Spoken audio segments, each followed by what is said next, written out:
শুভেন্দু অধিকারীকে বলতে চাই, এই বাংলাদেশ তোমার রামরাজত্ব নয়, এই বাংলাদেশ শাহজালালের বাংলাদেশ। এদেশের প্রতি ইঞ্চি মাটি আমার জায়নামাজের মাটি। মুখ সামলে কথা বলবে।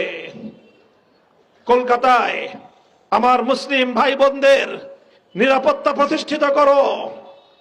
তুমি নির্বাচনে তোমরা বিজয়ের ঘোষণা দিয়েছ, তোমাদের বিজয় নিয়ে তোমাদের দেশেই অনেক সমালোচনা, অনেক বিতর্ক এবং অনেক সন্দেহ সংশয় রয়েছে।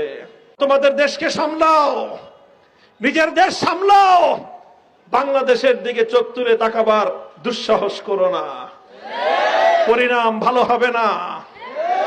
বাংলাদেশের মানুষ, বাংলাদেশ তোমাদের করুণার কোনো আর মুখ্যমন্ত্রী বাংলার ক্ষমতার মসনদে দেখতে চায় না।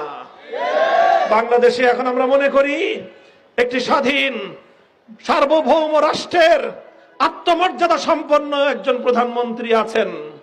আমরা তাকে বলতে চাই, আপনাকে যে প্রত্যাশা নিয়ে বাংলার মানুষ ক্ষমতার মসনদে বসিয়েছে, আপনি দেশের মানুষের সেই প্রত্যাশা পূরণ করুন।